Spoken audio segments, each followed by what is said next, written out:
एक जमाने में सूरजपुर नाम का गांव नहीं था, बस एक सपना था। एक सपना जिसमें मिठास सिर्फ खाने में नहीं बल्कि लोगों के दिलों में होती थी। इस कहानी की शुरुआत होती है एक रहस्यमयी व्यक्ति से जो अपने हाथों में सिर्फ मिठाई नहीं बल्कि भविष्य की चाबी लेकर आया था। उसका नाम था रोशन और उसकी मिठाई में था एक जादू जो बदल सकता था किसी की पूरी जिंदगी। लेकिन क्या आप जानते हैं कि इस जादू के पीछे एक बड़ी कहानी छिपी थी? आओ आओ, खास घी की गर्मा गर्म रसगुल्ले एक बार खाओगे तो बार बार याद करोगे। इतनी तारीफ कर रहा है भाई, जरा चखते हैं। अरे बिल्कुल, अभी अभी कढ़ाई से निकाले हैं, मजा आ जाएगा। गांव वाले उसके रसगुल्ले बड़े चाव से खाने लगे, लेकिन उन्हें नहीं पता था कि इन रसगुल्लों में छुपा है एक बड़ा रहस्य। गांव का अर्जुन भी मिठाई लेकर घर गया। रात को जब वह सोया तो उसे अजीब सा सपना आया।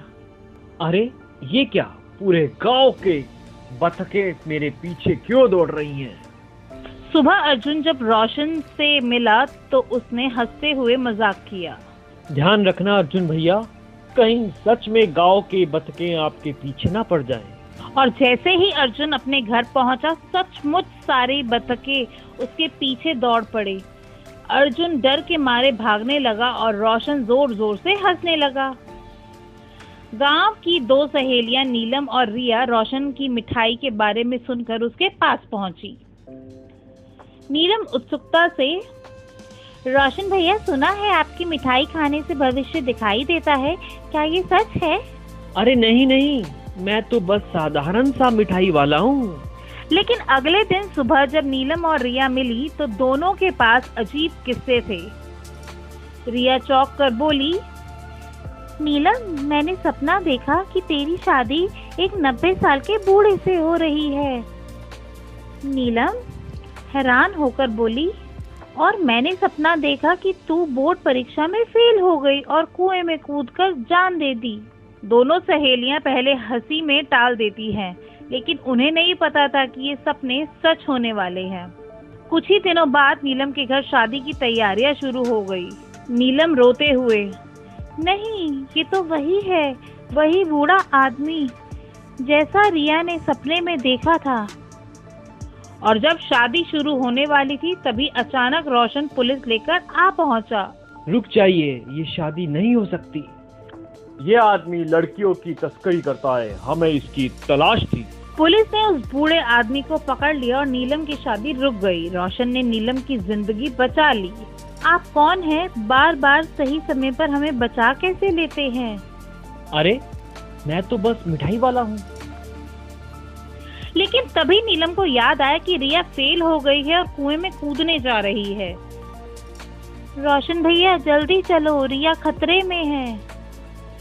रोशन तुरंत रिया के माता पिता को कुएं तक भेजता है। वे समय पर पहुंचकर रिया की जान बचा लेते हैं। नीलम अब रोशन की हकीकत जानने के लिए उसका पीछा करने लगी। एक रात उसने देखा कि एक आदमी को मिठाई खाने के बाद सपना आया था कि उसके घर चोरी होगी, और सचमुच आधी रात को दो चोर उसके घर घुस गए। हाथ ऊपर, तुम लोग पकड़े गए। लेकिन यह सब रोशन की मदद से हुआ। नीलम ने वही रोशन से सच्चाई पूछी। अब और झूठ मत बोलो, आखिर तुम कौन हो? ठीक है, मैं तुम्हें सब सच बताता हूँ। मैं भविष्य से आया हूँ। असल में मैं एक वैज्ञानिक था। मैंने टाइम मशीन बनाई थी, लेकिन गलती से इस समय में फंस गया। मेरी मिठाई में एक खास तत्व है, उसे खाने वाले को अपना भविष्य दिखाई देता है। मैं यह इसलिए करता हूँ ताकि लोगों को उनके आने वाले खतरों से बचा सकूं। तो आप एक टाइम ट्रैवलर हो? हाँ, लेकिन अब शायद मैं अपने समय में कभी लौट ना पाऊँ। चिंता मत करो, आपका राज मैं किसी को नहीं बताऊंगी। धन्यवाद नीलम। और हाँ, अब से तुम मेरे लिए हमेशा मुफ्त में मिठाई खा सकती हो। और इस तरह रोशन, जो सिर्फ एक मिठाई वाला लगता था, दरअसल एक टाइम ट्रैवलर निकला। उसकी मिठाई में छुपा था भविष्य देखने का राज। नीलम और रिया ने उससे एक बड़ी सीख ली कि सच्चाई और अच्छाई ही सबसे बड़ी ताकत है। ढोलकपुर गांव में सुरेश नाम का एक लड़का रहता था। उसे चित्रकारी का बहुत शौक था। वह हमेशा चित्र बनाता रहता था। एक दिन जब वह चित्र बना रहा था तभी उसकी मुलाकात एक बूढ़ी औरत से हुई। बेटा, ये पेंसिल तुम्हारे लिए है, लेकिन याद रखना, इससे केवल गरीब और जरूरतमंदों के लिए ही चित्र बनाना, और अगर कभी तुम्हें मेरी मदद की जरूरत पड़े तो इस पेंसिल से मुझे चित्रित कर लेना। इतना कहकर बूढ़ी औरत गायब हो गई। सुरेश ने उत्सुकता से पेंसिल उठाई और एक आम बनाया। वाह, ये तो कमाल है। उसकी आंखें चमक उठी क्योंकि आम असली आम में बदल चुका था। उसने फिर एक कुत्ता बनाया और वह भी असली बन गया। सुरेश समझ गया कि यह कोई साधारण पेंसिल नहीं बल्कि जादुई पेंसिल है। उसने पेंसिल से भोजन, अनाज और कपड़े बनाए और गांव के गरीब लोगों को देने लगा। लोग उससे बहुत खुश थे। खबर राजा तक जा पहुंची। उन्होंने सुरेश को बुलाया। शाही बगीचे के लिए एक सोने का पेड़ बनाओ और अपनी पेंसिल मुझे दे दो। महाराज, मैं केवल गरीबों के लिए ही चित्र बनाता हूँ। आप तो पहले से ही बहुत अमीर हैं। यह सुनकर राजा गुस्से से लाल हो गया। उसने पेंसिल छीन ली और खुद एक सोने का पेड़ बनाने की कोशिश की, लेकिन पेड़ असली में नहीं बदला। मंत्री ने भी कोशिश की पर सब व्यर्थ रहा। सुरेश, अब तुम्हें मेरी बात माननी होगी, वरना मैं तुम्हें जेल में डाल दूंगा। सुरेश परेशान हुआ पर समझदारी से काम लिया। उसने पेंसिल से बूढ़ी औरत का चित्र बनाया और वह प्रकट हो गई।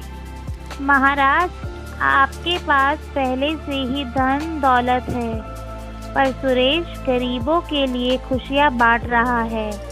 यह पेंसिल इसके समर्पण और ईमानदारी की वजह से उसे मिली थी। किसी और के हाथ में यह जादू काम नहीं करेगा। राजा को अपनी गलती का एहसास हुआ। उसने सुरेश से माफी मांगी और उसे इनाम भी दिया। बूढ़ी औरत मुस्कुराकर गायब हो गई। बच्चों, इस कहानी से हमें यही सीख मिलती है कि ईमानदारी और निस्वार्थ सेवा सबसे बड़ा धन है। स्वार्थ और लालच हमें कभी सुख नहीं दे सकता। एक छोटे से गांव में विजय नाम का लड़का अपने माता पिता के साथ रहता था। परिवार बहुत गरीब था कि 2 वक्त की रोटी जुटाना भी मुश्किल था, मगर विजय पढ़ाई में बहुत तेज था। विजय, 2 बार फेल हो गया तू। अगर इस बार भी पास ना हुआ तो घर छोड़ देना पड़ेगा। पापा, अगर आप मुझे घर से निकाल देंगे तो मैं कहाँ जाऊँगा? इतना मत डांटो इसे, ये फिर से कोशिश करेगा। परीक्षा में फेल होने की खबर पूरे गांव में फैल गई। गांव के बच्चे विजय का मजाक उड़ाने लगे। फेलियर फेलियर, देखो फिर फेल हो गया। अब मैं घर भी नहीं जा सकता, सब मेरा मजाक उड़ाते हैं। दिल टूटने के बाद विजय गांव छोड़कर निकल पड़ा। चलते चलते उसे एक पुरानी झोपड़ी दिखाई दी। चलो यहाँ थोड़ा आराम कर लूं। अंदर से एक साधु निकलता है। बेटा, मैं जानता हूँ तू कौन है। ये ले, ये जादुई किताब तेरी मदद करेगी। जादुई किताब? ये मुझे कैसे मदद करेगी साधु महाराज? समय आने पर किताब तुझे रास्ता दिखाएगी पुत्र। विजय शहर के बड़े स्कूल में पहुंचा, मगर उसका रिजल्ट देखकर टीचर ने एडमिशन देने से मना कर दिया। तुम्हारा रिजल्ट बहुत खराब है, यहाँ एडमिशन नहीं मिल सकता। मुझे एक मौका दीजिए। ठीक है, कल टेस्ट होगा, पास हुए तो एडमिशन मिलेगा, वरना नहीं। विजय फुटपाथ पर बैठा सोच रहा था कि कल का टेस्ट कैसे पास करेगा। तभी उसके बैग से किताब बोल उठी। अरे, किताब से आवाज। मैं जादुई किताब हूँ, कल टेस्ट में जो जो पूछा जाएगा मैं सब बता दूंगी। सच में? तो अब मैं मेहनत करूँगा और सब याद करूँगा। विजय ने रात भर मेहनत की, टेस्ट दिया और अव्वल नंबर से पास हो गया। बहुत अच्छे, अब तुम हमारे स्कूल में पढ़ सकते हो। धीरे धीरे विजय ने पढ़ाई जारी रखी और लॉ कॉलेज में भी अव्वल आया। सालों की मेहनत के बाद वह बड़ा जज बन गया। जज बनने के बाद विजय का पहला केस शुरू हुआ और हैरानी की बात यह थी कि आरोपी कोई और नहीं बल्कि उसका अपना पिता था। ये तो मेरे पिताजी हैं।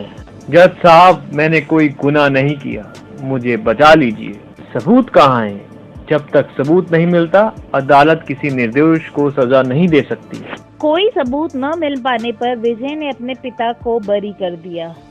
फैसले के बाद विजय अपने गांव लौटा। पूरा गांव हैरान था कि एक बड़ा जज उनके बीच खड़ा है। जज साहब, आप यहाँ क्यों आए हैं? तुम सबने मुझे फेलियर कहा था, आज मैं जज बनकर लौटा हूँ। बेटा विजय, तू ही है ना? मुझे माफ कर दे। पिताजी, आपकी मेहनत और त्याग से ही आज मैं यहाँ तक पहुँचा हूँ। और इस तरह विजय ने न केवल अपने पिता को निर्दोष साबित किया, बल्कि पूरे गांव को यह सिखाया कि मेहनत और लगन से इंसान किसी भी हालत में अपनी किस्मत बदल सकता है। बहुत समय पहले सूरजपुर नाम का एक गांव में दो भाई रहते थे। बड़ा भाई दीपक और छोटा भाई मोहन था। दीपक बहुत अमीर था, पर स्वभाव से कंजूस और स्वार्थी था। मोहन मेहनती पर दयनीय हालात के कारण अपने परिवार की जरूरतें पूरी नहीं कर पाता था। दीपावली का त्योहार था। गांव घर दीपकों से जगमगा रहे थे। मिठाइयों और नए कपड़ों की खुशबू हर तरफ थी। दीपक के घर पर भी मिठाइयों और पकवानों का भंडार था, पर मोहन के घर पर उसके घर वाले, पत्नी राधा और बेटा सूरज कुछ खाने तक के लिए परेशान थे। मदद की उम्मीद लेकर मोहन अपने बड़े भाई के घर पहुंचा। मोहन ने विनम्रता से कहा, भैया मेरी कुछ मदद कर दो, घर पर बच्चे भूखे हैं, काम नहीं मिल रहा है। दीपक कठोरता से बोला, मोहन मेहनत करो, मैंने तुम्हें पिताजी का हिस्सा नहीं दिया था, मेरी भी मजबूरियां हैं, अब जाओ, मुझे परेशान मत करो। दीपक की बेदर्दी भरी बातें सुनकर मोहन का मन टूट गया। वह चुपचाप जंगल की तरफ निकल पड़ा। रास्ते में उसे एक बूढ़ा आदमी लकड़ियां बांधते दिखा। उसके पास लकड़ियों का ढेर था। मोहन ने सोचा, यदि मैं इनकी मदद कर दूं तो शायद कुछ पैसे मिल जाएं। मोहन ने बूढ़े की मदद की। बूढ़े ने उसकी हालत देखकर उसे पूछा, बेटा तू इतना दुखी क्यों है? मोहन बोला, घर पर खाने को कुछ नहीं है, कोशिश करता हूँ पर कमा नहीं पाता। बूढ़ा आदमी मंद मंद मुस्कुराकर बोला, ये लो बेटा, खोए की मिठाई। आगे जंगल में 4 पेड़ों के पास एक छोटी गुफा है। उस गुफा के भीतर 2 लड़कियां रहती हैं। अगर तुम उन्हें ये मिठाई दोगे तो उनसे एक वस्तु मांग लेना, सोने की कटोरी। बस याद रखना, ये कोई साधारण कटोरी नहीं है, यह जादुई है। जब भी तुम्हारी जरूरत पूरी हो जाए उस पर लाल कपड़ा ओढ़ा देना, तभी यह रुक जाएगी। मोहन ने बूढ़े की बात मानकर खोए की मिठाई ली और जंगल की ओर बढ़ा। थोड़ी दूर चलने पर उसे 4 बड़े पेड़ दिखाई दिए और उनमें से एक के पीछे एक गुफा थी। मोहन अंदर गया। गुफा के अंदर 2 लड़कियां बैठी थी। मोहन ने विनम्रता से मिठाई निकाली और उन्हें दे दी। पहली लड़की, यह खोए की मिठाई हमें बहुत पसंद है। दूसरी, इसके बदले हम तुम्हें क्या दें? जिस पर मोहन ने उनसे सोने की कटोरी मांग ली। लड़कियां बोली, हम तुम्हें यह कटोरी दे देंगे, पर सुनो, यह सादा कटोरी नहीं है, यह सोने की कटोरी है। तुम इससे जो मांगोगे वह दे देगी, और याद रखना, जब जरूरत पूरी हो जाए तो उस पर लाल कपड़ा ओढ़ा देना, तभी यह रुक जाएगी। मोहन ने कृतज्ञता से कटोरी ली और खुशी खुशी घर लौट आया। उसने घर आकर एक साफ चादर बिछाई और कटोरी रख दी। मोहन उत्साहित होकर कटोरी से, सोने की कटोरी, चावल दे दो। देखते ही देखते कटोरी से चावल निकलने लगे, फिर दाल, गेहूं और बाकी का राशन भी। मोहन ने जरूरत पूरी होने पर चादर पर लाल कपड़ा डालकर कटोरी को रोक दिया। उसके घर में अब भरपूर खाना, कपड़े और बच्चों की पढ़ाई का इंतजाम हो गया था। मोहन ने बचत करके धीरे धीरे नया घर भी बना लिया और गांव में उसकी हालत बदल गई। पर दीपक से यह सब देखा नहीं गया। उसे यह सब राज जानना था। एक दिन वह बहाने से मोहन के घर आया और चुपके से देखा। जब मोहन ने कटोरी से अनाज मांगा, कटोरी काम करने लगी। दीपक ने मौका पाकर उसे चुरा लिया। दीपक मन ही मन, अब यह कटोरी हमारे पास है, हम बहुत अमीर हो जाएंगे। दीपक जल्दी से अपने परिवार सहित सामान बांधकर गांव छोड़ दिया। उसने एक नाव ली और अपने परिवार के साथ दूर जाने लगा। नाव में बैठकर दीपक की पत्नी ने कहा कि हम ये कटोरी लेकर गांव छोड़कर कहाँ जा रहे हैं। दीपक ने इस पर पत्नी को कटोरी की सारी बात बताई और फिर उसको आजमाया। दीपक ने सोने की कटोरी को नमक देने को कहा। कटोरी ने नमक निकालना शुरू कर दिया, पर दीपक को यह नहीं पता था कि इसे कैसे रोका जाए। उसने कई तरीके से इसे रोकने की कोशिश की, पर नमक लगातार बहता चला गया। नाव नमक से भरती गई और अंत में नाव डूब गई। दीपक और उसका परिवार लालच की वजह से डूब गए। कहते हैं उसी दिन से समुद्र का पानी खारा है, क्योंकि वह जादुई कटोरी अब भी समुद्र में नमक निकालती जा रही है। मोहन ने मेहनत और दया से जो पाया था उसे संतोष से रखा। दीपक के लालच ने उससे सब कुछ छीन लिया। इस कहानी से हमें यह शिक्षा मिलती है कि लालच विनाश लाता है और संतोष व दया ही सच्ची समृद्धि है। दोस्तों, हमारे चैनल को लाइक और सब्सक्राइब जरूर करें। सोनू रोज रोज अपने जादुई मोबाइल से अच्छे काम करता था। कभी गरीबों को खाना देता, कभी बच्चों को खिलौने। लेकिन एक दिन उसने सोचा, चलो आज थोड़ा मजा किया जाए। अपने मोबाइल में टाइप किया पिज्जा का पहाड़। तुरंत आसमान से पिज्जा गिरने लगे और देखते ही देखते पूरे गांव में एक बड़ा सा पिज्जा का पहाड़ बन गया। बच्चे खुशी से झूम उठे, वाह आज तो दावत है। लेकिन थोड़ी देर में परेशानी हो गई। गाय पिज्जा खा गई, कुत्ते पिज्जा के टुकड़े लेकर भागने लगे और चींटियां कतार बनाकर पिज्जा पर चढ़ गई। गांव गंदा होने लगा। सोनू को याद आया कि मोबाइल ने कहा था मजाक कम करना। उसने तुरंत टाइप किया पिज्जा का पहाड़ गायब और सब कुछ फिर से सामान्य हो गया। एक और दिन सोनू ने सोचा, अगर मैं लिख दूं सोने का पेड़ तो कैसा रहेगा।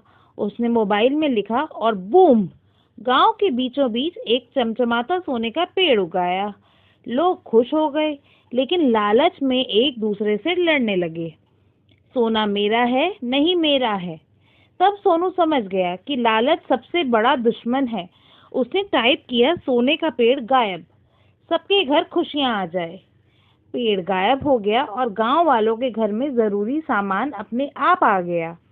एक दिन सोनू ने गलती से मोबाइल में टाइप किया हाथी स्कूल में पढ़ाए। तुरंत स्कूल में एक बड़ा हाथी मास्टर जी की कुर्सी पर बैठ गया और बोला, आज मैं तुम्हें सूंड से लिखना सिखाऊंगा। बच्चे हंस हंस कर लोटपोट हो गए। मास्टर जी बोले, सोनू ये क्या मजाक है, जल्दी इसे ठीक करो। सोनू ने फटाफट टाइप किया हाथी वापस जंगल में।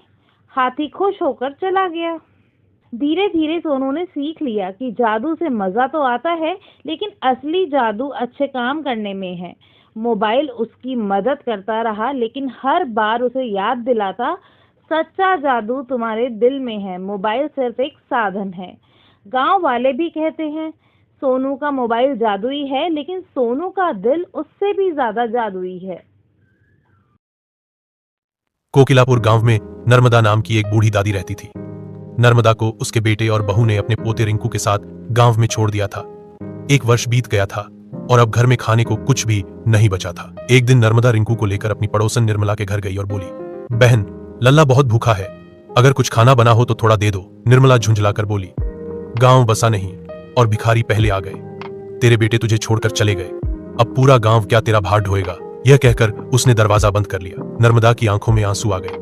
रिंकू बोला, आप रो मत दादी, मैं बड़ा होकर ढेर सारे पैसे कमाऊंगा ताकि आपको किसी की बात ना सुननी पड़े। दादी ने उसे गले लगाते हुए कहा, तू ही तो मेरा लल्ला है, चल प्रधान जी के घर चलते हैं। प्रधान खटिया पर बैठा था। नर्मदा ने अपनी व्यथा सुनाई। प्रधान बोला, माँ अब से राशन मैं आपके घर भिजवा दूंगा। नर्मदा ने कहा, बेटा मैं बोझ नहीं बनना चाहती, राशन से दाल मखनी का ठेला लगाऊंगी। प्रधान ने सहमति दे दी। अगले दिन प्रधान ने सामान भिजवाया। नर्मदा दाल मखनी बनाने लगी और रिंकू पास ही खेलने चला गया। नदी किनारे उसे एक दिव्य पुरुष मिले। उन्होंने रिंकू को मिट्टी खाते देखा और पूछा, बेटा मिट्टी क्यों खा रहे हो? रिंकू ने मासूमियत से कहा, आप भी चखिए ना मामा जी। दिव्य पुरुष मुस्कुराए और बोले, तुम सचमुच बड़े भोले हो, लो ये तुम्हारे लिए। उनके हाथ से एक हीरे का जादुई चम्मच निकला और उन्होंने रिंकू को दे दिया। थोड़ी देर बाद नर्मदा आई तो रिंकू ने चम्मच दिखाया। नर्मदा चकित रह गई। उसने ठेले पर खाना बनाते समय उस चम्मच का इस्तेमाल किया। जब रिंकू ने प्रधान को उसी चम्मच से दाल मखनी खिलाई तो उसका स्वाद 100 गुना बढ़ गया। नर्मदा ने खुद चक्कर देखा तो वह भी हैरान रह गई। धीरे धीरे गांव में चर्चा फैल गई। सब नर्मदा की दाल मखनी खाने आने लगे। निर्मला को ईर्ष्या हुई। उसने चम्मच छीन लिया और खुद खाने लगी, लेकिन उसका मुंह जलने लगा। घबराकर उसने चम्मच वापस लौटा दिया और माफी मांगी। इसके बाद नर्मदा का ठेला चल पड़ा। उनकी दाल मखनी गांव का सबसे स्वादिष्ट व्यंजन बन गई। ऊंचे पहाड़ों में गांव गरीब अराव लकड़ी काटता है। अपनी विनम्र उपस्थिति के बावजूद अराव की आंखों में एक अटूट दयालुता चमकती है, जो ऊबड़ खाबड़ परिदृश्य में एक प्रकाश स्तंभ है। गांव वाले फुसफुसाते हैं, उनकी आवाज हवा में गूंजती है। अराव गरीब है, लेकिन उसका दिल सबसे बड़ा है। आरव की कुल्हाड़ी का हर वार उसकी आत्मा का प्रमाण है, उसकी परिस्थितियों की कठोरता के खिलाफ एक शांत विद्रोह। जंगल के घने आवरण के नीचे अराव अपनी कुल्हाड़ी घुमाता है, हर वार नम हवा में गूंजता है। लकड़ी से जूझते हुए उसके माथे पर पसीने की बूंदें थीं, उसकी थकान हर सांस में स्पष्ट थी। अविराम धूप नीचे गिरती है, जो जंगल को सहन शक्ति के झुलसते हुए क्रूसिबल में बदल देती है। मांसपेशियों में खिंचाव और दर्द होता है, फिर भी अराव एक अदृश्य शक्ति से प्रेरित होकर आगे बढ़ता है। कुल्हाड़ी का हर वार उसकी इच्छा का प्रमाण है। जंगल के दमनकारी आलिंगन के खिलाफ एक अवज्ञा, वह काम करना जारी रखता है। प्रकृति की शक्ति के खिलाफ एक मूक संघर्ष में बंद एक अकेला व्यक्ति। घने चंदवा से सूरज की रोशनी छनकर आती है, जो जंगल की शांत गहराई को रोशन करती है। अराव एक खुली जगह के किनारे पर रुक जाता है। उसकी निगाहें बुजुर्ग संतों के एक समूह की ओर खिंची चली जाती हैं। सन्यासी शांत ध्यान में बैठे हैं, उनके चेहरे शांत और स्थिर हैं, चिंतन में खोए हुए हैं। अराव सम्मानपूर्वक दूरी से देखता है, यह ध्यान रखते हुए कि उनकी पवित्र प्रथा में कोई बाधा न आए। जंगल अपनी सांस रोकता है, स्थिरता और गहन चिंतन का एक अभयारण्य। सूर्य की किरणें प्राचीन वन चंदवा से होकर गुजरती हैं, शांत एकांतवास को प्रकाश और छाया के मोज़ेक में रंगती हैं। अरव शांतिपूर्ण ध्यान में बैठता है, उसका थका हुआ चेहरा स्थिरता के बीच एक कठिन प्राप्त शांति को दर्शाता है। हवा चीड़ और नम मिट्टी की गंध से भरी हुई है, प्रकृति की शांति का एक सिम्फनी। शिज्ञानी आंखों से आरव को देखते हैं, उनकी उपस्थिति हरे भरे डेप्थ्स में ज्ञान का प्रतीक है। मेरे बेटे, तुम्हारे चेहरे पर थकान है, लेकिन तुम्हारे दिल में शांति है। मुझे बताओ, तुम्हें क्या परेशान करता है? शे ने पूछा। उनकी आवाज पेड़ों के माध्यम से धीरे से गूंज रही थी। घने जंगल के आवरण से सूरज की किरणें छनकर आती हैं, जो एक एकांत आश्रम को रोशन करती हैं। अरव शांत चिंतन में बैठा है, उसकी भौहें चिंता से गहरी मुड़ी हुई हैं। एक भारी बोझ उसके दिल पर है। पास के गांव की परेशानियां उसके थके हुए चेहरे पर अंकित है। उसकी आवाज दुख से भरी हुई शांत जंगल में गूंजती है। मैं गांव के बच्चों की गरीबी, भूख और उनकी निरक्षरता से बोझिल हूं। जंगल के हृदय में हवा अनकही बुद्धि से भरी हुई है, जैसा कि सबसे बड़े तपस्वी अपने थैले में हाथ डालते हैं। वह एक बैग निकालता है, जो एक अलौकिक प्रकाश से चमकता है। घने चंदवा से छनकर आने वाली धब्बेदार धूप को पकड़ता है। वह बैग आरव को देता है, उसकी आंखें गंभीर चेतावनी से भरी हुई हैं। आरव, यह एक जादुई बैग है, यह जो भी आवश्यक होगा वह उत्पन्न करेगा। लेकिन याद रखें, साधु की आवाज गंभीरता से गूंजती है, हमेशा इसका उपयोग अच्छे के लिए करें। अरव अपने घर में कदम रखता है, उसके हाथ में बैग का वजन भारी है, जो उम्मीद और निराशा का प्रतीक है। वह बैग को कसकर पकड़ता है, उसकी भौहें चिंता से सिकुड़ी हुई हैं और उसके होंठों पर एक मूक विनती बन रही है। अरव की आवाज लालसा से कांपती है। जब वह फुसफुसाता है, काश मां के लिए कुछ खाना होता। एक पल में बैग हिलने लगता है, अंदर से एक जादुई गर्मी निकलती है। एक चमकदार चमक बैग से फैलती है, क्योंकि गर्म रोटियां और जीवंत सब्जियां प्रकट होती हैं, जो उसकी हार्दिक इच्छा का उत्तर है। आरवी अवाक विस्मय से देखता है, उसकी आंखें भोजन के चमत्कारी प्रकटन पर विस्मय और राहत के मिश्रण से चौड़ी हैं। अपने घर के अंदर अर्व विचारों के सागर में खोया हुआ है, उसकी भौहें चिंता से सिकुड़ी हुई हैं। एक शांत इच्छा उसके होठों से निकलती है, लालसा से भरी। काश गांव के बच्चों के पास पढ़ने के लिए किताबें होती। उसका हाथ एक फटे हुए बैग की ओर बढ़ता है, बदलाव का एक मौन वादा। बैग के अंदर से आशा की किरण निकलती है, किताबों और नोटबुक का ढेर ज्ञान और रोमांच का वादा करता है। ये किताबें अर्व के समर्पण का प्रमाण है, जो युवा दिमागों को प्रेरित करने के लिए तैयार है। उज्ज्वल चौकस सूरज के नीचे गांव उत्सुकता से जागता है। आरव आगे बढ़ता है, उसकी छवि आशावादी क्षितिज के खिलाफ बनी है। आश्चर्य ने ग्रामीणों के चेहरों पर रंग भर दिया, क्योंकि आरव ने अपना उदार कार्य शुरू किया। किताबें और खाना हाथ बदलते हैं, साधारण क्षणों को असाधारण में बदल देते हैं। अविरत धूप के नीचे धूल के बवंडर आरव और एक लालची आदमी के चारों ओर सूखे गांव में नाचते हैं। लालची आदमी आगे बढ़ता है, उसकी छाया आरव पर मंडरा रही है, उसकी आंखों में खतरा है। मुझे वह बैग दो, लालची आदमी गुर्राया, उसकी आवाज लालच से भरी हुई थी। मैं इसमें से सोना और चांदी ले लूंगा और अमीर बन जाऊंगा। आरव का छोटा सा शरीर कांपता है, लेकिन बैग पर उसकी पकड़ मजबूत होती है। उंगलियां फटी हुई कपड़े के खिलाफ हड्डी सफेद होती हैं। आरव की आंखों में अवज्ञा भड़कती है, क्योंकि वह लालची आदमी की आंखों से सीधे मिलता है। नहीं, आरव घोषित करता है। डर के बावजूद उसकी आवाज दृढ़ है, झुलसाने वाले लालच के खिलाफ एक शब्द। रात के आवरण में एक लालची आदमी दुबका हुआ है, उसकी आंखें लालच से चमक रही हैं, क्योंकि वह एक अकेले बैग पर नजर रखता है। वह अड़ियल पट्टियों से जूझता है और तनावग्रस्त होता है। उसकी गुप्त नजरें उसके अपराध बोध से भरी मंशाओं को उजागर करती हैं। अंतिम हताश झटके के साथ बैग फट जाता है जिसमें खाली जगह और टूटी हुई उम्मीदों के सिवा कुछ नहीं दिखता। उसका चेहरा निराशा और भ्रम के एक भद्दे मुखौटे में बदल जाता है, क्योंकि कथावाचक के शब्द रात में गूंजते हैं, यह बैग केवल एक शुद्ध हृदय वाले व्यक्ति के लिए है। अराव बोझिल होते हुए भी आशावादी, एक साधारण सा बैग संघर्षरत गांव के दिल में ले जाता है, इस बदलाव से अनजान जो इसमें है। भोजन वितरित होने पर मुस्कान खिलने लगती है, कपड़े बांटे जाते हैं और शिक्षा का वादा गांव के बच्चों की आंखों में चमक भर देता है। एक समय का सुनसान गांव का चौक चहल पहल का केंद्र बन जाता है। हवा हंसी और नई समृद्धि की आवाजों से भरी होती है। कभी बंजर रहे खेत अब प्रचुर मात्रा में उपज देते हैं, जो अराव के निस्वार्थ कार्य के माध्यम से पुनर्जन्म हुए एक गांव के बदलते भाग्य को दर्शाते हैं। श्री गांव के प्रवेश द्वार पर पहुंचते हैं। उनके चेहरे प्रत्याशा से भरे हुए हैं, क्योंकि वे अपने सामने के दृश्य का सर्वेक्षण करते हैं। उन्हें एक गहरी अनुभूति होती है, आरव ने जादुई बैग का निस्वार्थ उपयोग केवल दूसरों के लिए खुशी और समृद्धि लाने के लिए किया है। श्री आरव के पास आते हैं। उनकी आवाजें गर्मजोशी और प्रशंसा से भरी हुई हैं। बेटा, तुमने साबित कर दिया है कि असली दौलत सोना और चांदी में नहीं, बल्कि दूसरों को खुश करने में है। गांव में एक पवित्र वादा गूंजता है, क्योंकि श्री घोषणा करते हैं, यह बैग हमेशा आपके साथ रहेगा। आरव की असीम उदारता का एक प्रमाण। गांव के विशाल आकाश के नीचे आरव की आंखें खुशी के आंसुओं से चमकती हैं, जो एक गहन अपनत्व की भावना को दर्शाती हैं। उनकी हंसी बच्चों की खुशी भरी चीखों के साथ घुल जाती है जब वह उनके बीच घुटने टेकते हैं, जो गर्मी और ज्ञान का प्रतीक है। धूल के कण धूप में नाचते हैं, क्योंकि आरव धीरे से एक बच्चे के हाथ का मार्गदर्शन करते हैं, उन्हें ज्ञान और आश्चर्य की दुनिया में ले जाते हैं। बच्चों के चेहरे जिज्ञासा और प्रशंसा से चमकते हुए आरव की वृद्धि और पुनः खोज की अपनी यात्रा को दर्शाते हैं। प्रत्येक पाठ एक साझा जुड़ाव का क्षण है, जो गांव के भीतर आशा और सौहार्द का ताना बाना बुनता है। आराध्य और बच्चे सीखने की सरल शुद्ध खुशी के साथ कंपन करते हैं, क्योंकि वे ऐसी यादें बनाते हैं जो जीवन भर रहेंगी। गांधीनगर नाम का एक छोटा सा गांव था, जहां एक बड़ा बाजार लगता था।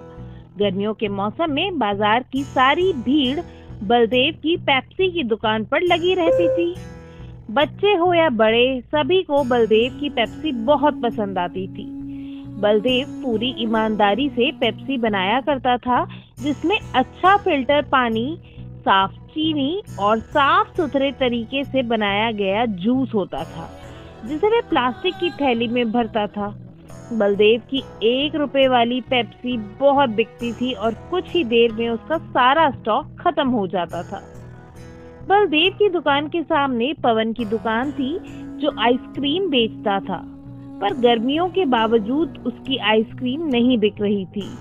पवन को हैरानी होती थी कि बलदेव अपनी पेप्सी में क्या मिलाता है कि सारे गांव वाले सिर्फ उसी की पेप्सी पीते हैं।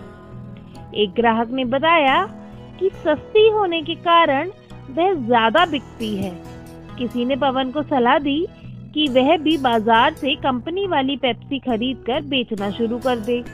पवन को यह विचार अच्छा लगा और वह शहर जाकर ढेर सारी जूस वाली पेप्सी खरीद लाया। पवन ने एक बोर्ड लगाकर घोषणा की कि उसके यहाँ पेप्सी मिलेगी। एक छोटा बच्चा आया और कई रंगों की पेप्सी खरीदी। पवन ने उसे एक और पेप्सी मुफ्त में दी और कहा कि वह अपने दोस्त को भी बताए। पवन की यह तरकीब काम कर गई और जल्द ही उसकी दुकान पर बच्चे और लोगों की भीड़ लगने लगी। गांव वालों ने आज तक सिर्फ बलदेव की पेप्सी चखी थी, पर उन्हें कंपनी का स्वाद भी अच्छा लगने लगा। बलदेव की दुकान पर ग्राहक कम हो गए। बलदेव ने खुद को तसल्ली दी कि सब्र रखना होगा और लोग वापस आएंगे। कुछ दिनों बाद गांव के सरपंच बलदेव की दुकान पर आए और उसकी परेशानी पूछी। सरपंच ने उसको ढांढस बंधाया कि यह कुछ ही दिनों की बात है और बलदेव की पेप्सी शहर की कंपनी वाली पेप्सी से अच्छी होगी। सरपंच ने बलदेव से 50 पेप्सी खरीदी, क्योंकि उनके पोता पोती शहर से आ रहे थे। सरपंच के घर जाकर उनके पोते ने पेप्सी पीने से मना कर दिया, क्योंकि उनका मानना था कि इन पेप्सी में मिलावट होती है, जो बच्चों को बीमार कर देती है। इस पर सरपंच ने समझाया कि यह पेप्सी बलदेव खुद बनाता है बिना मिलावट के, और वे इसे सालों से पी रहे हैं। सरपंच की बेटी नेहा, जो शहर से आई थी, उसने वह पेप्सी पीकर कहा कि यह बहुत अच्छी है। कुछ ही देर में सारी पेप्सी खत्म हो गई। नेहा और पेप्सी लेने के लिए बाजार पहुंची। वहां भीड़ देखकर पवन की दुकान में गई और 20 पेप्सी मांगी। जैसे ही पवन ने फ्रिज से पैकेट निकाला, नेहा ने लेने से मना कर दिया और कहा कि उसे केमिकल वाली पेप्सी नहीं चाहिए। नेहा ने वहां खड़े लोगों को समझाया कि ये पेप्सी शहर की कंपनियों में केमिकल्स डालकर बनती है, जो हानिकारक है और बच्चों को बीमार कर सकती है।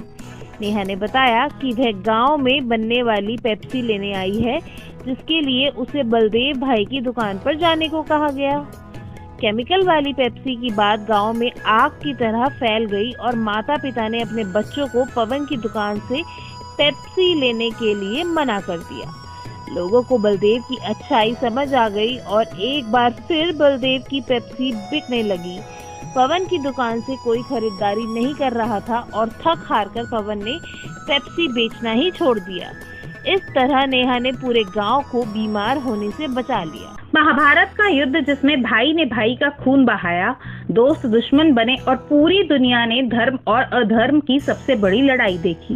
लेकिन क्या आप जानते हैं कि इस महायुद्ध की जड़ एक ऐसी महिला में छुपा हुआ रहस्य था जिसका नाम था कुंती। कुंती का जीवन बचपन से ही अद्भुत घटनाओं से भरा रहा। उनका जन्म यदुवंश के महाराज शूरसेन के घर हुआ, लेकिन किस्मत ने उन्हें एक अलग राह पर ला खड़ा किया। छोटी उम्र में ही उनके चाचा राजा कुंती भोज ने उन्हें गोद ले लिया।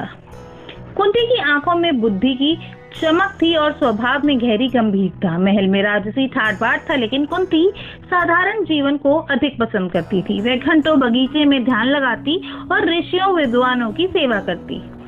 एक बार अपने मधुर स्वभाव और समर्पण से कुंती ने ऋषि दुर्वासा को इतना प्रसन्न कर दिया कि उन्होंने उन्हें एक अद्भुत वरदान दे दिया।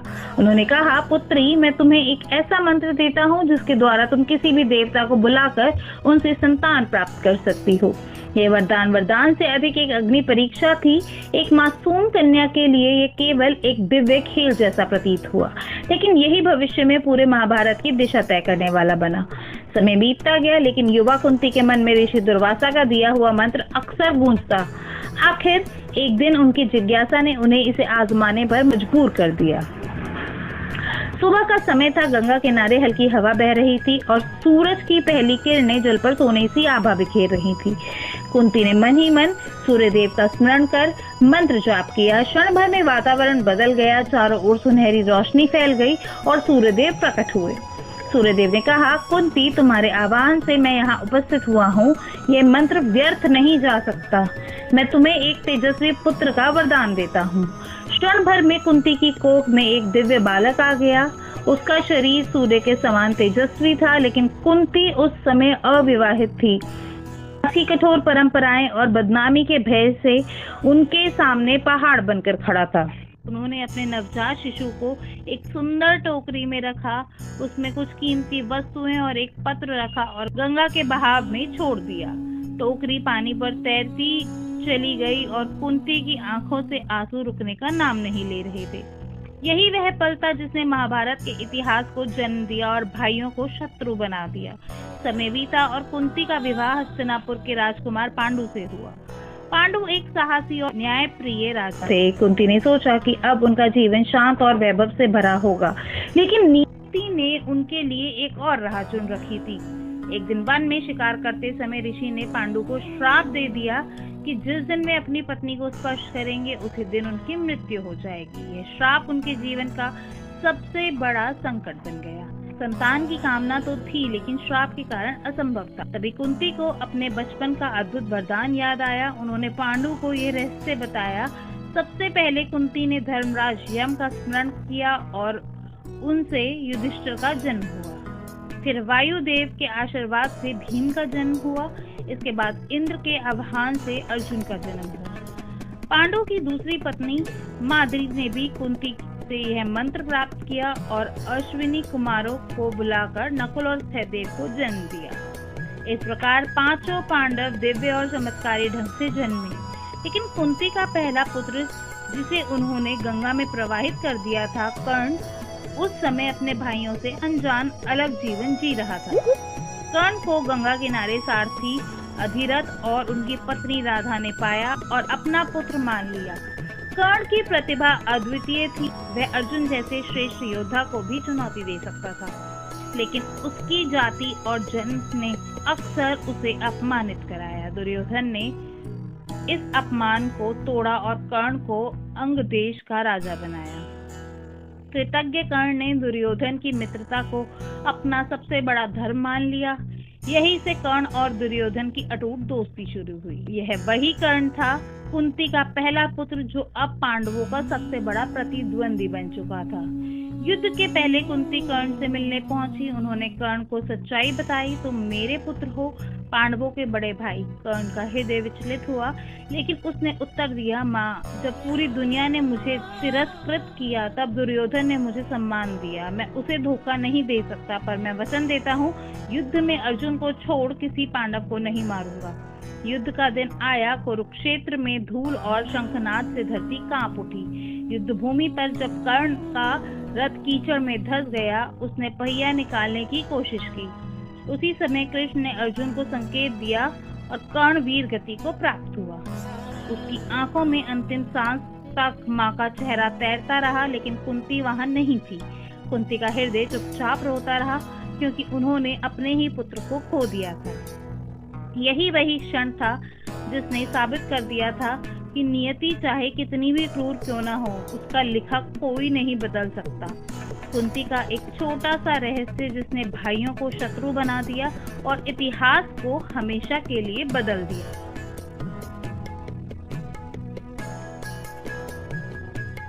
क्यों देनी पड़ी माता सीता को अग्नि परीक्षा? नमस्कार दोस्तों, आज हम एक ऐसे सवाल का जवाब जानेंगे जिसने युगों युगों से हर किसी को परेशान किया है। आखिर क्यों देनी पड़ी माता सीता को अग्नि परीक्षा? क्या सचमुच मर्यादा पुरुषोत्तम राम को अपनी सीता की पवित्रता पर संदेह था? जानिए पूरा सच, जो आपको रामायण के इस सबसे भावुक और गहरा क्षण से जोड़ देगा। जब हनुमान जी लंका में माता सीता से मिलकर वापस आते हैं तो उनका मन बहुत उदास होता है। वे प्रभु राम को बताते हैं कि माता सीता बहुत दुखी हैं और एक एक पल आपके आने का इंतजार कर रही हैं। हनुमान जी का दर्द यह दिखाता है कि सीता जी ने रावण की कैद में कितना कष्ट सहा। हनुमान जी की बात सुनकर प्रभु राम अपने छोटे भाई लक्ष्मण को सीता को अशोक वाटिका से लाने का आदेश देते हैं। तभी लक्ष्मण के मन में एक सवाल उठता है। लक्ष्मण कहते हैं, भ्राताश्री, ये क्या हो रहा है? इतने सालों के बाद जब माता सीता हमारे साथ हैं, तो आप उन्हें वापस क्यों नहीं ला रहे हैं? वह पहले ही इतनी पीड़ा सह चुकी है, अग्नि परीक्षा की क्या आवश्यकता है? क्या आपको उनकी पवित्रता पर संदेह है? लक्ष्मण जी का ये सवाल सुनकर प्रभु राम मुस्कुराते हैं। वह बताते हैं कि यह परीक्षा उनके लिए नहीं बल्कि उन लोगों के लिए है जो सीता की पवित्रता पर संदेह कर सकते हैं। यह परीक्षा लोकलाज को बनाए रखने के लिए है।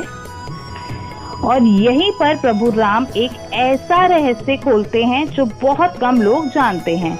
वह लक्ष्मण को बताते हैं कि जिस सीता का रावण ने हरण किया था वह असली सीता नहीं थी, बल्कि उनकी छाया थी, जिसे छाया सीता कहा जाता है। असली सीता रावण के हरण से पहले ही अग्निदेव के पास सुरक्षित थी। यह अग्नि परीक्षा बस एक माध्यम है ताकि असली सीता वापस आ सके। अब वह क्षण आता है जब माता सीता अग्नि में प्रवेश करती है। यह अग्नि कोई साधारण अग्नि नहीं बल्कि शुद्धिकरण का माध्यम था। जैसे ही सीता जी अग्नि में प्रवेश करती हैं, अग्निदेव असली सीता को वापस लौटा देते हैं और छाया सीता वापस अग्नि में समा जाती है। इस तरह सीता जी की पवित्रता पूरे संसार के सामने सिद्ध हो जाती है। परीक्षा के बाद प्रभु राम सीता जी को वानरों और भालुओं के समूह से मिलवाते हैं और कहते हैं, आज से यह हमारी माता है। सभी लोग जय जयकार करते हैं और सीता जी का स्वागत करते हैं। इस पूरी घटना से हमें पता चलता है कि प्रभु राम को माता सीता पर कभी कोई संदेह था ही नहीं। यह परीक्षा सिर्फ दुनिया को यह दिखाने के लिए थी कि प्रेम और पवित्रता की शक्ति सबसे ऊपर है। तो दोस्तों, यह थी अग्नि परीक्षा के पीछे की पूरी सच्चाई। अगर घना जंगल, दिन का समय, पांडव थके हुए और प्यासे दिख रहे हैं। युधिष्ठिर भाइयों से कहते हैं, अब और चला नहीं जा रहा, प्यास से मेरा कंठ सूख रहा है। उसी वक्त भीम भी कहते हैं, मुझे भी बहुत प्यास लगी है भ्राताश्री, अगर कहीं पानी मिल जाए तो प्राण बच जाएंगे। अर्जुन कहते हैं, मैं देखता हूँ भ्राताश्री, हो सकता है आसपास कोई सरोवर या नदी हो। सरोवर के पास पानी साफ और शांत है। अर्जुन सरोवर के पास पहुंचते हैं। जैसे ही वह पानी पीने के लिए झुकते हैं, एक अदृश्य आवाज आती है, जो आवाज होती है यक्ष की। यक्ष कहते हैं, ठहरो हे मानव, ये सरोवर मेरा है। मेरे प्रश्नों का उत्तर दिए बिना इस जल को पीने का साहस न करना। अर्जुन आवाज सुनकर रुक जाते हैं। वे चारों ओर देखते हैं, लेकिन कोई दिखाई नहीं देता। अर्जुन कहते हैं, कौन हो तुम, सामने आओ। तो इस पर यक्ष जवाब देते हैं, मैं अदृश्य हूँ, मेरे प्रश्नों का उत्तर दो, अन्यथा इस जल को पीते ही तुम्हारे प्राण संकट में बढ़ जाएंगे। जिस पर अर्जुन क्रोधित हो उठते हैं। अर्जुन कहते हैं, मैं किसी अदृश्य प्राणी के प्रश्नों के उत्तर नहीं दूंगा। मेरी प्यास बुझाने से मुझे कोई नहीं रोक सकता। और अर्जुन पानी पीने के लिए झुक जाते हैं। जैसे ही पानी पीते हैं, वे लड़खड़ाते हैं और जमीन पर गिर जाते हैं। काफी देर हो जाती है, अर्जुन नहीं लौटते। तो भीम कहते हैं, अर्जुन को इतनी देर क्यों लग रही है, कहीं कोई संकट तो नहीं? युधिष्ठिर, मुझे भी चिंता हो रही है। नकुल, सहदेव, तुम जाओ और देखो अर्जुन कहाँ है और जल लेकर आओ। नकुल और सहदेव कहते हैं, जैसी आपकी आज्ञा भ्राताश्री। और नकुल सहदेव दोनों मिलकर सरोवर की ओर निकल पड़ते हैं। सरोवर के पास अर्जुन का शव अभी भी पड़ा है। नकुल और सहदेव सरोवर के पास पहुंचते हैं और अर्जुन को निर्जीव पड़ा देखते हैं और घबरा जाते हैं। उसके बाद नकुल कहते हैं, हे भगवान, अर्जुन को क्या हुआ? सहदेव, ये तो निर्जीव पड़े हैं, उन्हें भी बहुत प्यास लगी होती है। वह पानी के लिए झुकते हैं। वहीं अदृश्य आवाज आती है, जो आवाज होती है यक्ष की। यक्ष कहते हैं, ठहरो, मेरे प्रश्नों का उत्तर दो, अन्यथा तुम्हारा भी वही हाल होगा जो तुम्हारे भाई का हुआ है। नकुल और सहदेव आवाज को अनदेखा करके प्यास से बेहाल होकर पानी पी लेते हैं और वह दोनों भी लड़खड़ाते हैं और अर्जुन के पास गिर जाते हैं निर्जीव। नकुल और सहदेव भी बहुत देर तक नहीं लौटे। युधिष्ठिर और भी चिंतित हो जाते हैं। युधिष्ठिर कहते हैं, ये क्या हो रहा है? नकुल और सहदेव भी नहीं लौटे। तब वो भीम को कहते हैं कि अब तुम जाओ और पता लगाओ कि क्या हुआ है और जल लेकर आना। भीम कहते हैं, ठीक है भ्राताश्री, मैं अभी जाता हूँ। भीम सरोवर की ओर जाते हैं। सरोवर के पास सभी चारों भाई निर्जीव पड़े हैं। भीम सरोवर के पास पहुंचते हैं और अपने चारों भाइयों को निर्जीव पड़ा देखते हैं। वे क्रोधित और दुखी होते हैं। कहते हैं, यह किसने किया है? कौन है जो मेरे भाइयों को इस अवस्था में पहुंचाने का साहस करता है? उसे भी जोरदार प्यास लगी होती है। वह भी पानी पीने के लिए झुकते हैं। वहीं अदृश्य आवाज आती है, जो आवाज होती है यक्ष की। वह कहते हैं, ठहरो हे भीम, मेरे प्रश्नों का उत्तर दो, अन्यथा तुम भी अपने भाइयों का अनुसरण करोगे। भीम उस आवाज को अनदेखा करता है।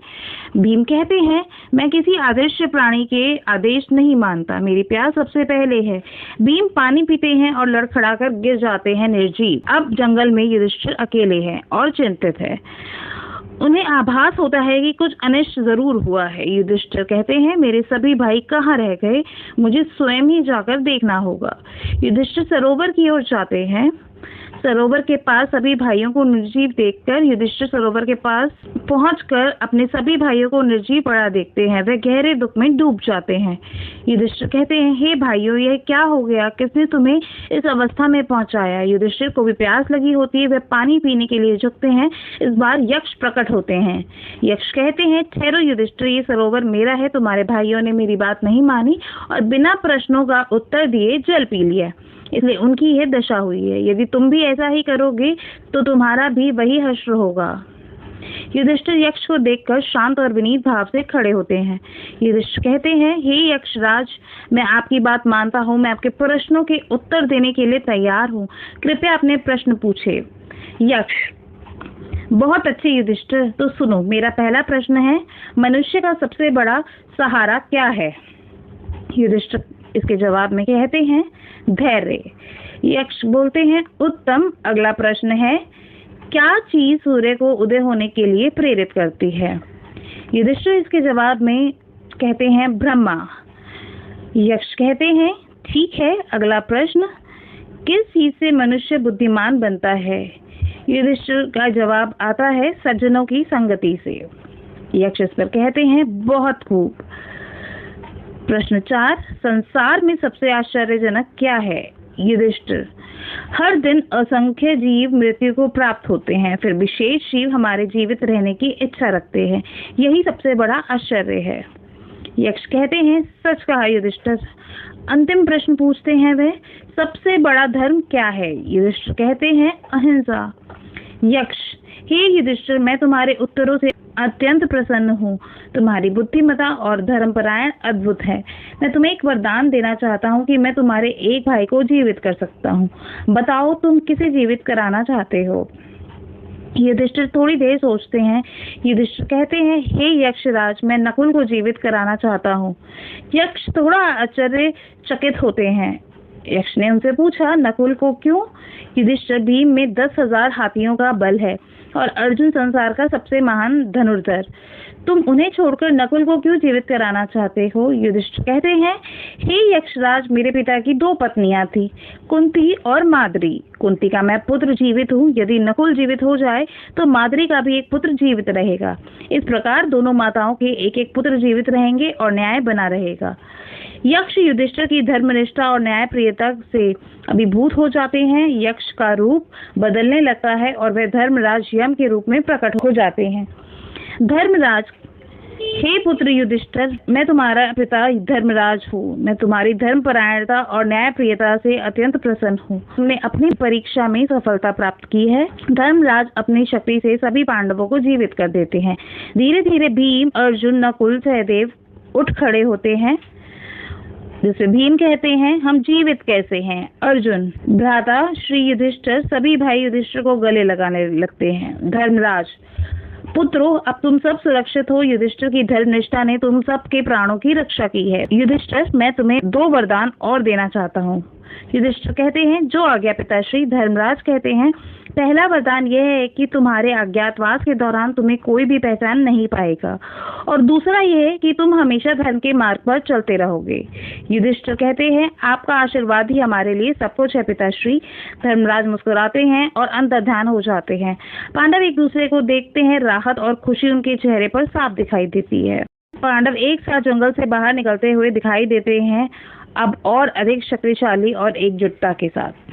ये किरदार हल्का पड़ जाता तो शायद पूरा महाभारत हल्का पड़ जाता। He should be a very tall and a dynamic personality who could literally carry the Mahabharat on his shoulders. I find him the pillar of Mahabharat.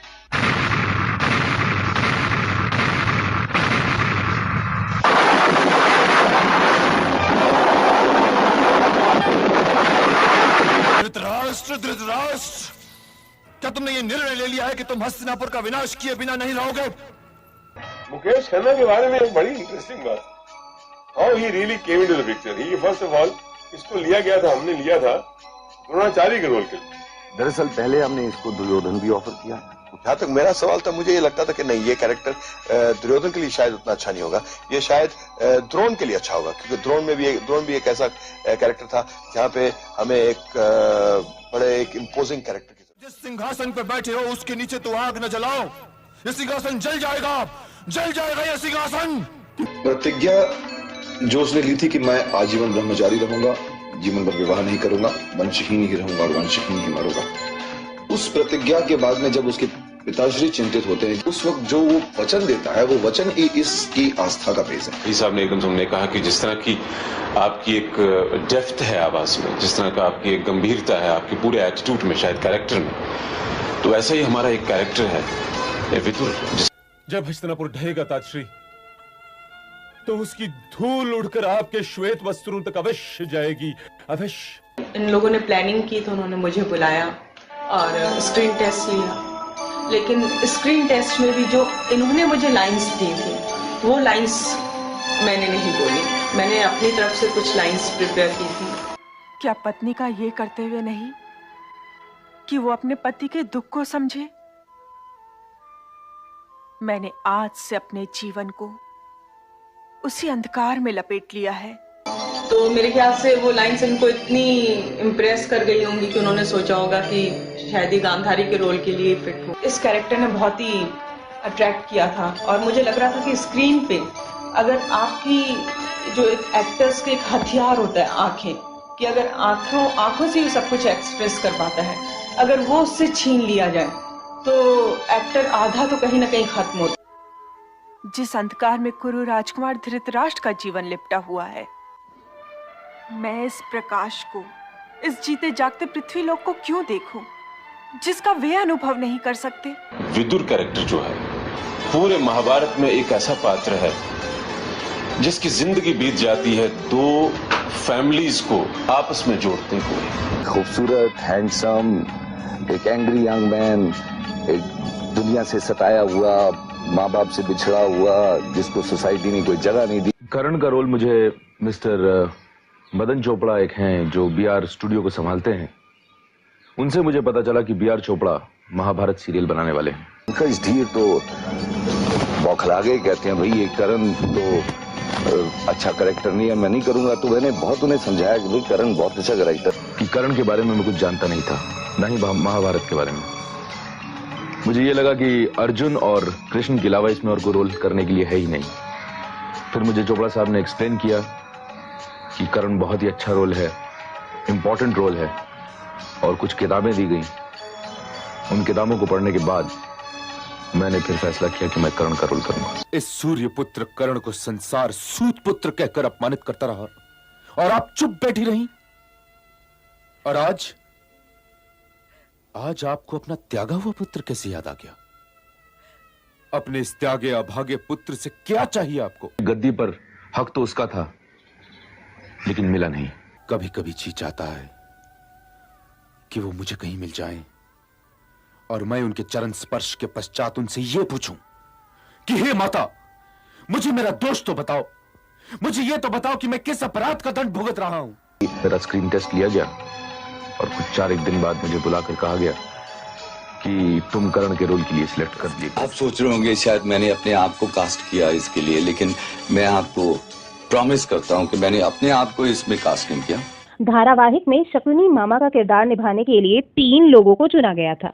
इसके बाद एक इंटरव्यू में गुफी पेंटल, जो इस धारावाहिक की कास्टिंग डायरेक्टर भी थे, उन्होंने बताया कि जब सीरियल की स्क्रिप्ट लिखी जा रही थी तो राही मासूम रजा की नजर उन पर पड़ी। उन्होंने तुरंत कहा, शकुनी मामा का रोल तुम ही करोगे। मैंने कहा, जी मैंने तो कुछ काम ही नहीं किया इस कैरेक्टर के ऊपर। हम करवाएंगे, क्योंकि तुम्हारा अहंकार तुम्हें किसी के आगे हाथ फैलाने की आज्ञा ही नहीं देता। मैं किसी के आगे हाथ नहीं फैलाऊंगा।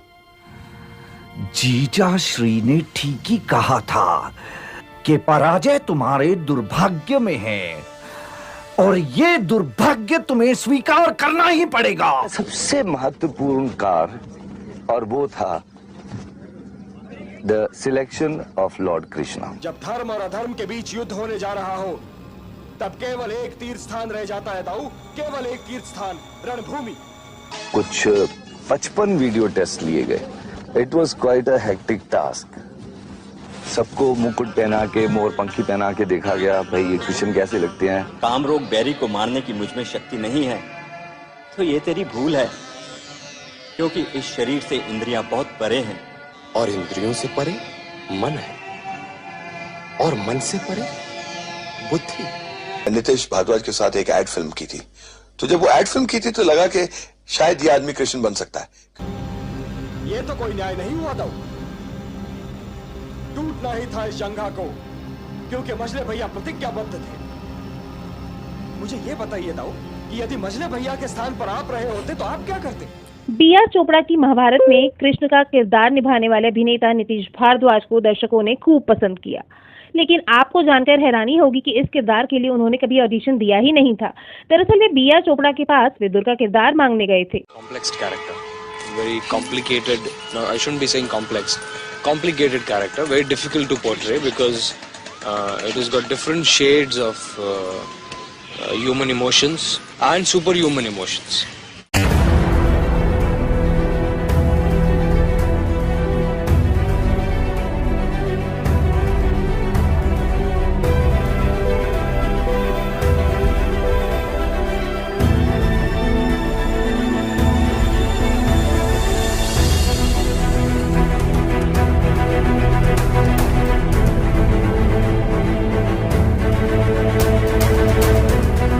मैंने पेपर में ऐड पढ़ा था कि ये महाभारत के लिए आर्टिस्टों की जरूरत है।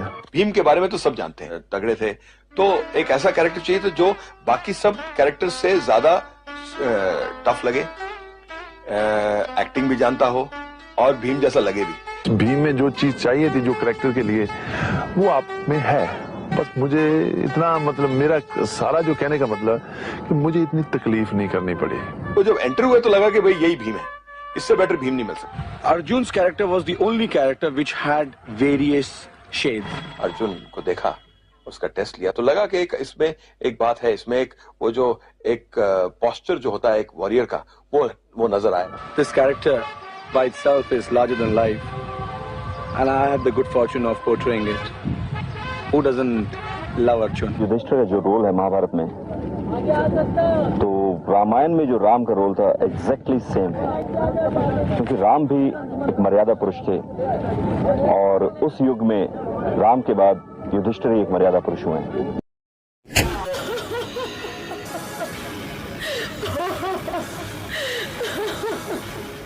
पुनीत इस्सर की कास्टिंग के पीछे भी एक दिलचस्प कहानी है। इसके बारे में बताते हुए वे कहते हैं कि जब उन्हें पता चला कि बी आर चोपड़ा महाभारत बनाने जा रहे हैं तो वे उनके पास एक रोल मांगने गए।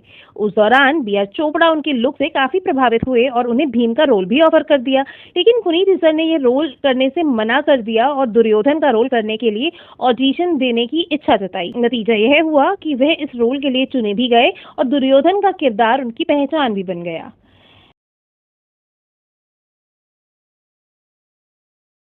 यदि तुम्हारे स्थान पर कोई और रहा होता तो कुरु वंश के आत्मसम्मान की सौगंध मैंने तुम्हारी गर्दन तोड़ दी होती। वहीं माया महल बनाने के लिए भी रवि चोपड़ा को काफी मुश्किलों का सामना करना पड़ा। युवराज की जय हो। ऐसा महल बनाना है, दुर्योधन देखेगा और उसकी जो ईर्ष्या, उसका जो गुस्सा इन पे। पानी कहाँ है? दासे भी हमसे इनके खिलाफ था पांडवों के, वो बढ़ेगा। एक ऐसा महल होना चाहिए जो लगता था वो था नहीं, जो था वो लगता नहीं था।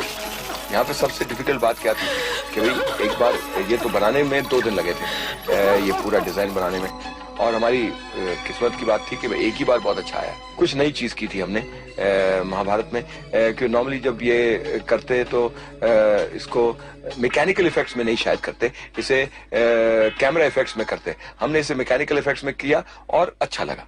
जो आज हमने जो महाभारत के वो वेस्टर्न सीन्स जो दिखाए हैं, that I believe that has been picturized in the best way could ever be done, you know. Draupadi का वस्त्र हरण का सीक्वेंस करने का वक्त आया तो सबसे पहले जो हमारे माइंड में ख्याल आया कि भाई ये तो एक ऐसा सीक्वेंस है जो महाभारत का बेस है। शायद अगर द्रौपदी का वस्त्र हरण नहीं होता तो शायद ये सब कुछ होता ही नहीं, शायद महाभारत नहीं होती। एक्चुअली इसको पूरे सीक्वेंस में शूट किया, यहाँ पे उसे खींच के लाया गया और वो सब मैंने एक ही साथ किया। तो जैसे आप जानते हैं कि श्री कृष्ण आए और फिर कपड़ा, साड़ी का कपड़ा कभी खत्म नहीं हुआ, तो उसके लिए एक्चुअली वो सेम साड़ी नहीं थी।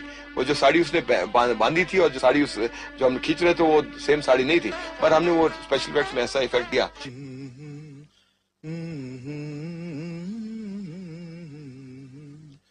अथ श्री महाभारत कथा, अथ श्री महाभारत कथा, महाभारत कथा, कथा है पुरुषार्थ की, ये स्वार्थ की परमार्थ की, सारथी जिसके बने श्री कृष्ण भारत पार्थ की। क्या आपको पता है कि दुर्योधन के लिए अलग से बैकग्राउंड म्यूजिक तैयार किया गया था जिसे राजकमल ने बनाया था।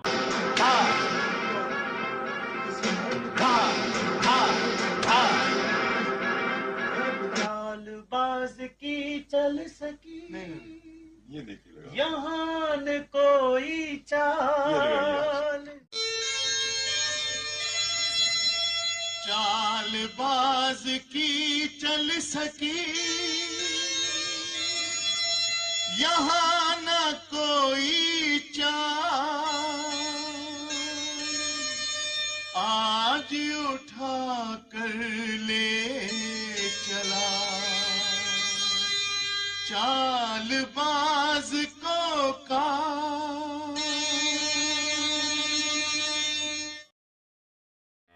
चोपड़ा साहब का विचार था कि महाभारत सिर्फ एक कहानी नहीं है, बल्कि भारत के इतिहास का एक ऐसा आईना है जिसमें जीवन के हर पहलू को दिखाया गया है। इसमें धर्म और अधर्म की लड़ाई है, राजनीति है, परिवार और समाज के बीच के संबंध हैं और इंसानी जज्बात का गहरा चित्रण है। उनका मानना था कि अगर इस कहानी को सही तरीके से प्रस्तुत किया जाए तो यह लोगों को अपने जीवन पर सोचने के लिए मजबूर कर सकती है और उन्हें एक नए नजरिए के साथ जीने की प्रेरणा भी दे सकती है। हमारे अंदर जो वेस्टर्न कल्चर जो पूरे तरह से भरते जा रहा था, उससे लगता है कि थोड़ा सा गर्ल्स या बॉयज़ जो अभी के जनरेशन के हैं वो थोड़े इस अपने भारतीय संस्कृति को समझना चाहते हैं। एक ही बार बनने वाला प्रोजेक्ट मेरे हिसाब से वर्ल्ड की इससे बेटर स्टोरी हो सकता है। मुझे बिल्कुल अच्छा नहीं लग रहा कि ये महाभारत खत्म हो। जो मजा, आनंद, सुख, सेटिस्फैक्शन जो महाभारत करने से मिला है, It's one of the best roles as an actor could get to perform. It was the most beautiful experience. और शायद ही कोई काम करने से मिला। ये शॉट महाभारत में मेरा आखिरी शॉट है।